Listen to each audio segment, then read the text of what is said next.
ದಡ್ಡ ಆಗ್ಲಿಕ್ಕೆ ಸಾಧ್ಯ ಕಡಿಮೆ ಇತ್ತ. ಗುರುವಿನ ಅನುಗ್ರಹ ಆಯ್ತಂದ್ರ ಅವ ಓದೋದು ಹರ್ಕತ್ ಇಲ್ಲತ್ತ.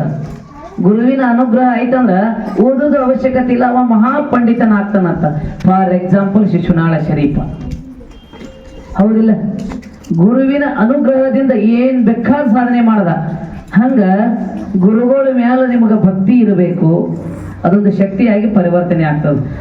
ಗುರುಗಳ ಮೇಲೆ ನಂಬಿಕೆ ಇರ್ಬೇಕು, ಗೌರವ ಇರ್ಬೇಕು. ಈ ದೇವಸ್ಥಾನಕ್ಕೆ ಗುರುವೇ ನೀನು ಕಾರಣನಯ್ಯ, ನನ್ನ ಭವದ ಬಂಧನ ಬಿಡಿಸಲು.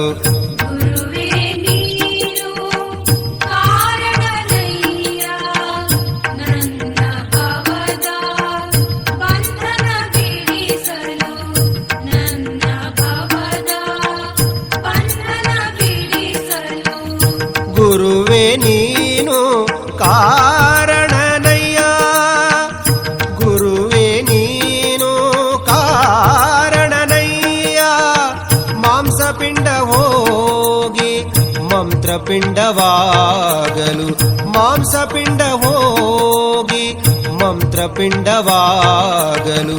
ಗುರುವೇ ನೀನು ಕಾರಣನಯ್ಯ, ನನ್ನ ಭವದ ಬಂಧನ ಬಿಡಿಸಲು.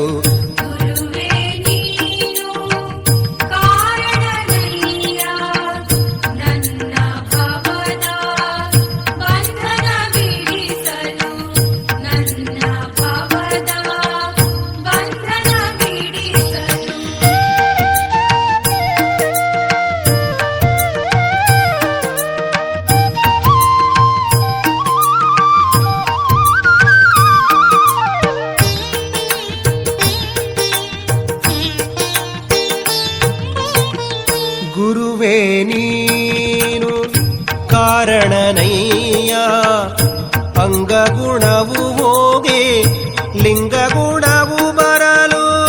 ಗುರುವೇ ನೀನು ಕಾರಣನಯ್ಯ, ಅಂಗಗುಣವು ಹೋಗಿ ಲಿಂಗಗುಣವು ಬರಲು. ಗುರುವೇ ನೀನು ಕಾರಣನಯ್ಯ, ಗುರುವೇ ನೀನು ಕಾರಣನಯ್ಯ, ಕಾಯಭಾವ ಹೋಗಿ ಕಾಯಕ ಭಾವ ಬರಲು. ಕಾಯಭಾವ ಹೋಗಿ ಕಾಯಕ ಭಾವ ಬರಲು. ಗುರುವೇ ನೀನು ಕಾರಣನಯ್ಯ, ನನ್ನ ಭವದ ಬಂಧನ ಬಿಡಿಸಲು.